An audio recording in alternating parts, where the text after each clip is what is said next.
আসসালামু আলাইকুম, সবাইকে শুভেচ্ছা জানাচ্ছি। মাসুম মাহবুব দেখছেন ওপেন দ্য ইউটিউব চ্যানেল এবং মাসুম মাহবুব ফেসবুক পেজ। পৃথিবীর যেই প্রান্ত থেকে যারা দেখছেন সবার জন্য শুভেচ্ছা। প্রিয় দর্শক, বেশ কিছু গুরুত্বপূর্ণ খবর আছে। আজ শুক্রবার 12 জুন 2026 সকালের লাইভ সেশনে যারা আমার সাথে সম্পৃক্ত হয়েছেন সবাইকে ভালোবাসা। চুয়াডাঙ্গা দর্শনা থেকে দেখছেন শাহিদ, কানাডা থেকে আরিফ। জি, ট্রাম্প হঠাৎ করে তার সিদ্ধান্ত থেকে সরে গেলেন। কেন সরে গেলেন? গণমাধ্যম যে খবরগুলো দিচ্ছে সেটা কি সঠিক, নাকি নেপথ্যে বড় কিছু ঘটিয়েছে ইরান? কি ঘটিয়েছে ইরান যে কারণে ট্রাম্প ভয় তার সিদ্ধান্ত পরিবর্তন করলেন? এটা হলো আজকের প্রধান শিরোনাম। পাশাপাশি পৃথিবীর 22টি দেশ ইরানের বিরুদ্ধে একাট্টা হচ্ছে। অভিযোগ তোলা হয়েছে যে ইরান পশ্চিমা দুনিয়াতে একটা বড় হত্যাকাণ্ডের পরিকল্পনা নিয়ে কাজ করছে। স্লিপিং সেল যেটাকে বলা হয়। দর্শক, দোয়া করি আপনাকে সুস্থতার সহিত নেক হায়াত দান করুন। জি ভাই, আপনার জন্য শুভকামনা, সবার জন্য শুভকামনা। দর্শক, প্রথম এই দুটো খবরকে আগে বিশ্লেষণে আসি, তারপর সময় হলে আরো কয়েকটা খবর আসবো। আমেরিকার সাথে ইউরোপ এবং পশ্চিমা দুনিয়ার প্রায় 22টি দেশ সম্পৃক্ত হয়ে প্রতিবাদ জানিয়েছে ইরানের বিরুদ্ধে। অস্ট্রেলিয়া ইরানের রাষ্ট্রদূতকে ফেরত পাঠিয়েছে এবং ইরানে থাকা অস্ট্রেলিয়ান রাষ্ট্রদূতকে ফেরত নিয়েছে। পাশাপাশি আরো কয়েকটি দেশ, নেদারল্যান্ড, ব্রিটেন, বেশ কিছু দেশ, প্রায় 22টি দেশের কথা বললাম, যারা ইরানের বিরুদ্ধে স্লিপিং সেলের একটা অভিযোগ তুলেছে। বলছে ইরান আল কুদস ফোর্স এবং তাদের একটি শক্তিশালী নেটওয়ার্কের মাধ্যমে ইরানের যারা সরকার বিরোধী আন্দোলন করেছে, সাংবাদিক, কলামিস্ট বা বিভিন্ন বুদ্ধিজীবী শ্রেণীর লোক, পাশাপাশি ইহুদি, তাদেরকে টার্গেট করে হত্যা মিশনে কাজ করছে। আর যে সংগঠনটির মাধ্যমে করছে তার নাম হারাকাত আশহাফ আল ইয়ামিন আল ইসলামিয়া। বলা হচ্ছে এই প্রাণঘাতী ষড়যন্ত্র তেহরান করছে। ইসরায়েলের বিভিন্ন নাগরিককে টার্গেট করে ইউরোপে থাকা যে ইহুদিরা রয়েছে তাদেরকে টার্গেট করে এই সংগঠনটির মাধ্যমে প্রাণঘাতী হত্যাকাণ্ড চালাচ্ছে। এই অভিযোগে তারা ইরানের বিরুদ্ধে এক প্রকার যুদ্ধ ঘোষণা করেছে। তারা বলছে যে এটি ইরান রাষ্ট্রীয় পৃষ্ঠপোষকতার মাধ্যমে করছে। পুরো পৃথিবীতে গুপ্ত হত্যায় কারা ফার্স্ট আপনারা জানেন। একটি দেশ গুপ্ত হত্যা চালায় না এমন কোনো দেশ নাই। তাদের রাষ্ট্রের বা তাদের স্বার্থের বিরুদ্ধে যারা দাঁড়ায় তাদের প্রাণ চলে যায়। সেটা ইরানের মধ্যে হোক, তুরস্কের মধ্যে হোক, বাংলাদেশে হোক, ভারতে হোক, মালয়েশিয়া হোক, ফিলিস্তিনে হোক, যে কোনো দেশে। সেই দেশটিকে নিয়ে কিন্তু কোনো প্রতিবাদ আসেনি। এসছে এমন একটি দেশকে নিয়ে যে দেশটির বিরুদ্ধে এই অভিযোগ কখনো আসেনি। ইরান তার রিপিটে বলছে যে এটা হলো পশ্চিমা দুনিয়ার একটা নীল নকশা, পরিকল্পিত গুজব।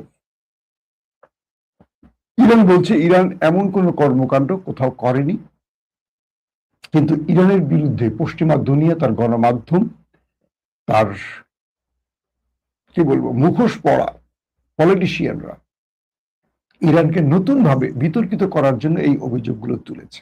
তার মানে ইরান আত্মপক্ষ সমর্থন করতে গিয়ে বলছে তারা এমন কোনো কাজ করেনি। আসেন 2 নম্বর প্রসঙ্গে।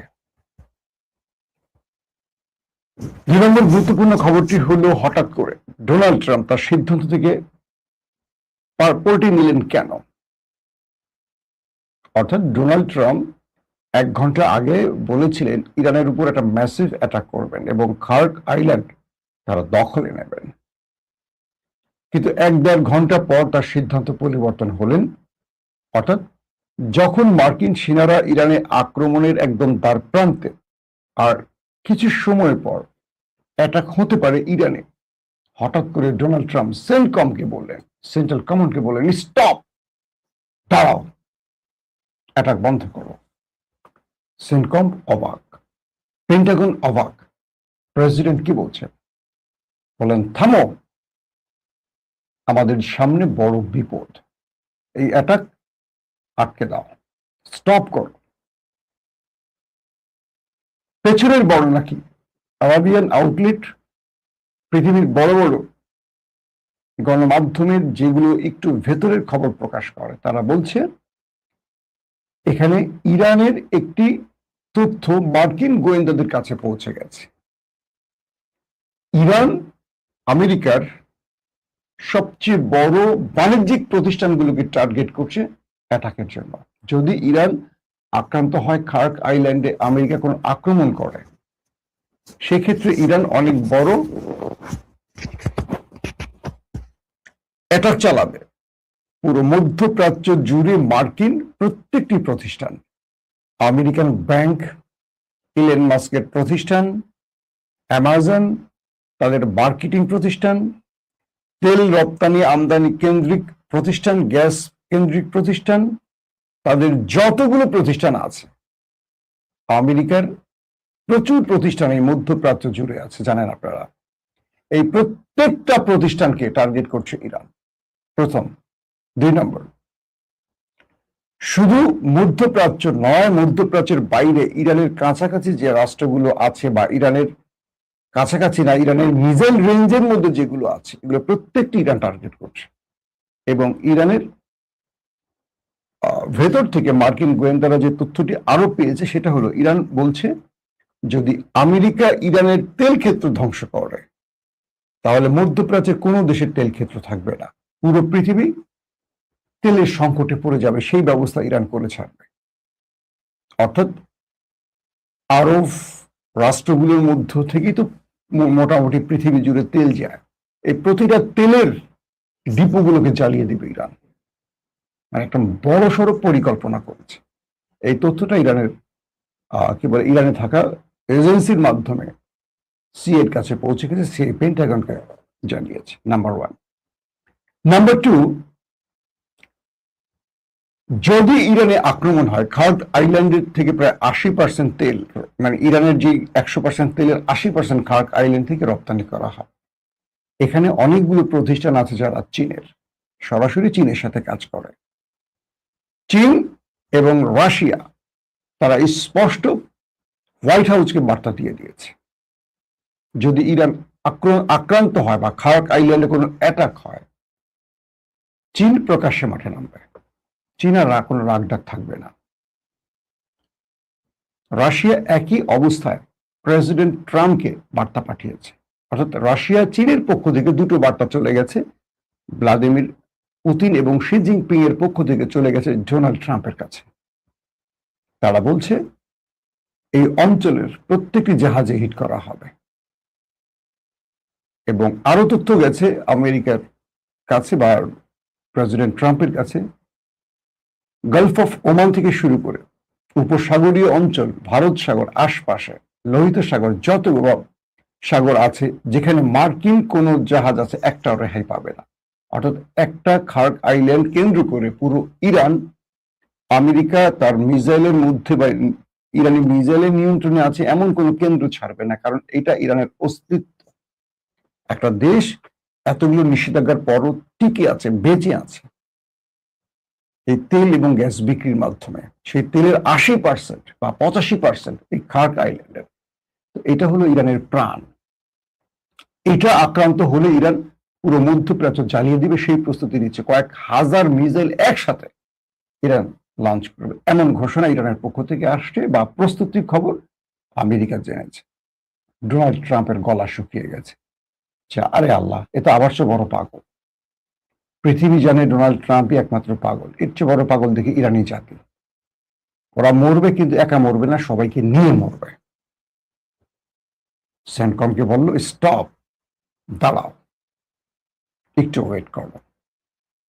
পাশাপাশি তুরস্ক মিশর, পাকিস্তান, সৌদি আরব, আরব আমিরাত, কাতার একসঙ্গে ডোনাল্ড ট্রাম্পকে টেনে ধরলো। আমার থাম্বনেলে দেখছেন ছবিটা না? টেনে ধরলো। তুরস্কের বার্তা গেল, আপনি অপেক্ষা করেন, সময় নেন, বড় রকম কোনো ঘটনার আগে আরো সময় নেন, ভেবেচিন্তে সিদ্ধান্ত নেন আপনার সিদ্ধান্ত সঠিক কিনা। মিশর বলল, এই অঞ্চলে যে আগুনটা এখন লাগবে এই আগুন আমেরিকা আপনি নেভাতে পারবেন না, আসেন আমরা ডিলে যাই। পাকিস্তানের ফিল্ড মার্শাল আসিফ মনির বললেন, যুদ্ধ করা তো যাবে, হাতে সময় আছে, কিন্তু একটা বড় ধ্বংসের হাত থেকে বাঁচতে হলে আরেকটু সময় আমাদের নেওয়া উচিত, ভেবেচিন্তে কাজ করা উচিত। এরকম এক একজনের পক্ষ থেকে এক একটা বার্তা গেল, যে বার্তার ফলে ট্রাম্প দাবালেন। যদিও ট্রাম্প বলছেন যে ইরানের পক্ষ থেকে আমাকে আরেকটি প্রস্তাব দেওয়া হয়েছে, এটা পুরো বকওয়াস, ভুল। ইরানের পক্ষ থেকে বলা হয়েছে এমন কোন বার্তা আমরা ট্রাম্পকে, তো দূরের কথা আমেরিকার কাউকে দেইনি, আমরা বরং ট্রাম্পের প্রস্তুতির জন্য আমরা আমাদের প্রস্তুতি নিয়েছি। ট্রাম্প যা করবে আমরা কি করব এইটার মধ্যেই আমরা সীমিত, ব্যাকগ্রাউন্ডে আমরা কাউকে কোনো বার্তা পাঠাই না। এই মুহূর্তে সৌদি আরব, কাতার, আরব আমিরাত তারা বলছে যে আপনি লড়াইটা করবেন, কিন্তু ইরান তো আমাদের দেশগুলোকে ধ্বংস করে ফেলবে। এটা সমাধান কি? আপনি কি পারবেন আমাদের রক্ষা করতে? পারছেন? প্রথম 40 দিনে, প্রথম 40 দিন তো আমরা আপনাকে অনুমতি দিয়েছিলাম আক্রমণের জন্য, কিন্তু আপনি পারেননি। আপনি নিজেকে রক্ষা করতে পারেননি, আমাকে রক্ষা করবেন কি? আপনার ঘাঁটিগুলো তো সব ছেঁড়া বেড়া করে ফেলছে ইরান মিসাইল মেরে। যে নিজের ঘাঁটি রক্ষা করতে পারে না, বিমান ঘাঁটি রক্ষা করতে পারে না, ইভেন যে যার প্রতিরক্ষাকে রক্ষা করতে পারে না। প্রতিরক্ষা ব্যবস্থা কি? এয়ার ডিফেন্স সিস্টেম, যেটা দিয়ে মিসাইল ধ্বংস করবে সেটাকে ইরান ধ্বংস করে ফেলছে। গতকালকের খবর, প্যাট্রিয়ট ধ্বংস করে ফেলছে। যে প্যাট্রিয়ট থার্ড দিয়ে ইরানের মিসাইল ইন্টারসেপ্ট করবে আমেরিকা, সেগুলোর ব্যাটারি ধ্বংস, সেগুলোর রাডার সিস্টেম ধ্বংস করে ফেলছে। বাহরাইনের রাডার সিস্টেম, আর্লি ওয়ার্নিং সিস্টেমগুলি ধ্বংস করেছে। জর্দানে তাদের F-16, F-15, F-35 এর হ্যাঙ্গার ধ্বংস করে ফেলছে, অনেক বিমান ধ্বংস করে ফেলার দাবি করছে IRGC।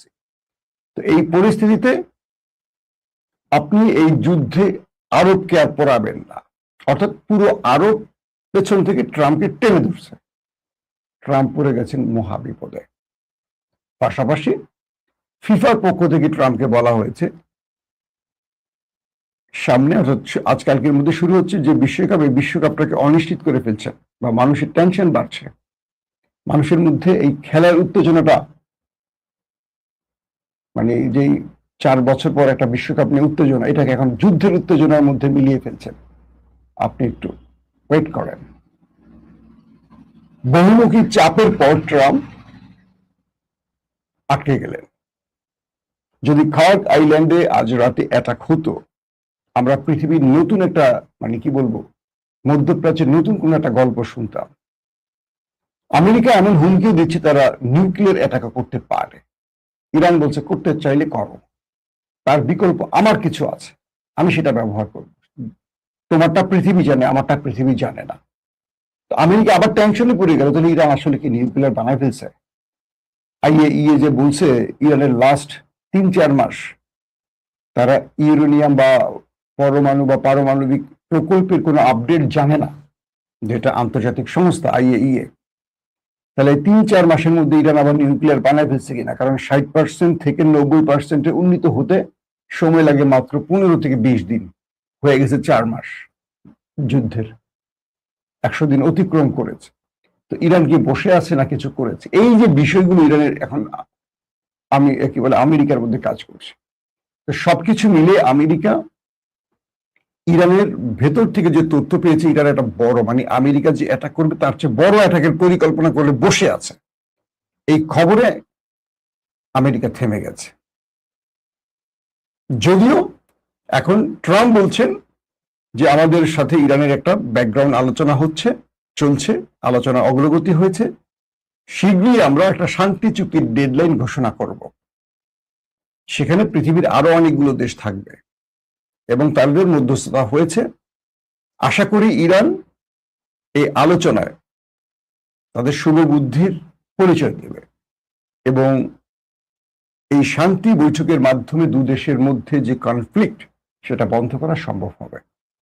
১ ঘন্টা আগে যে ট্রাম্প যুদ্ধের ঘোষণা দিলেন, ১ ঘন্টা পর তিনি একটা সুন্দর বাণী দিলেন। এই যে বাণীটা বললাম আপনাদের, ঠিক ১ ঘন্টা পর আবার ট্রাম্প আক্রমণও করতে পারেন। Unpredictable man. মার্কিন যুক্তরাষ্ট্রের একজন প্রেসিডেন্ট সকালে কি বলেন ১ ঘন্টা পর ভুলে যান, ১ ঘন্টা পরে কি বলেন তার ২ ঘন্টা পর আবার মনে পড়ে, আবার ৩ ঘন্টা পর আবার সেটা ভুলে যান। অর্থাৎ একজন টালমাটাল ব্যক্তি হলো মার্কিন যুক্তরাষ্ট্রের প্রেসিডেন্ট, যিনি যার প্রতি পৃথিবীর গণমাধ্যম, যার প্রতি পৃথিবীর মানুষের আস্থা নেই, তাকে আমেরিকার জনগণ চুজ করে প্রেসিডেন্ট বানিয়েছে।